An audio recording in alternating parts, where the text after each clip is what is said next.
directeur d'hôpitaux, comme quoi le mieux, ce serait quand même de faire des hôpitaux sans les médecins. Parce qu'ils ont une fâcheuse tendance à vouloir prescrire, à vouloir hospitaliser les malades, et ça coûte de l'argent. Et donc, il y a vraiment une chasse aux médecins qui sont médecins. Alors, on les empêche de faire la médecine, et dès qu'ils s'acharnent à le faire, parce que pour moi, un médecin, c'est quelqu'un qui s'acharne à trouver un lit d'hospitalisation adapté à l'état du patient, c'est quelqu'un qui s'acharne à prescrire ce qu'il faut, eh bien, ils ont des ennuis. J'ai pas le temps de développer, mais ils ont de graves ennuis et de plus en plus. Et donc c'est très bien qu'on soit, parce que les médecins ne font rien sans les personnels hospitaliers, évidemment. Donc c'est très bien qu'on soit tous ensemble dans cette manifestation et qu'on se lie avec la population qui est en mouvement en ce moment. Donc la recherche de cette unité, elle est fondamentale, sinon on n'arrivera à rien. Souvent on entend l'argument comme quoi il y a de moins en moins de cotisants pour plus en plus de besoins. Ceci est totalement faux.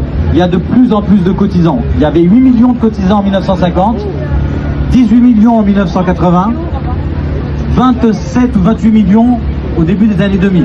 Et il y a de plus en plus d'argent qui circule, le pays produit de plus en plus d'argent, donc le système fonctionne complètement. Et c'est même le seul système qui a prouvé son efficacité médicale. C'est le seul moyen de soigner tout le monde de la même manière.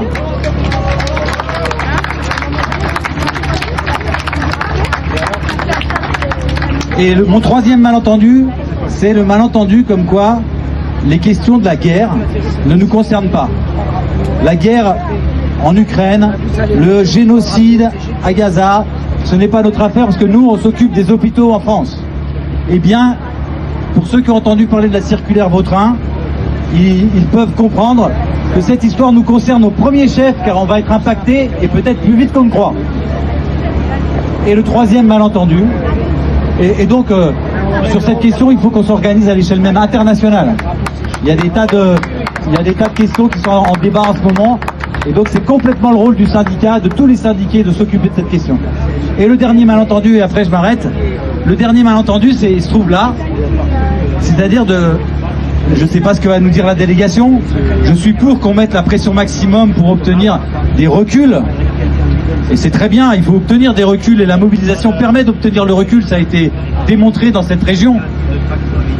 Mais par contre, ce truc-là, c'est fait comme un marteau est fait pour enfoncer un clou, c'est fait pour fermer des structures, pour mettre sous le joug, pour fusionner, pour détruire. C'est un instrument de destruction qui a été inventé par la loi Bachelot. Donc, une des premières, la journaliste tout à l'heure, elle m'a demandé qu'est-ce que je ferais en premier.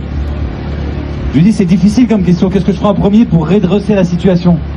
Mais un des premiers trucs que je ferai, c'est l'abrogation de cette affaire-là des ARS. On n'en a pas besoin. Et j'indique que ce dont on a besoin, c'est des bras d'élite. Il faut se méfier avec la revendication de l'argent. Parce qu'en face, ils vous disent bon, on vous en donne de l'argent. C'est vrai qu'ils en donnent beaucoup pour reconstruire, pour acheter des matériels, pour l'industrie pharmaceutique, pour toutes sortes de choses qui ne sont pas le soin. Par contre, pour embaucher une aide-soignante, alors là, il n'y a pas d'argent. Donc, des bras, des lits, c'est ça qu'il nous faut.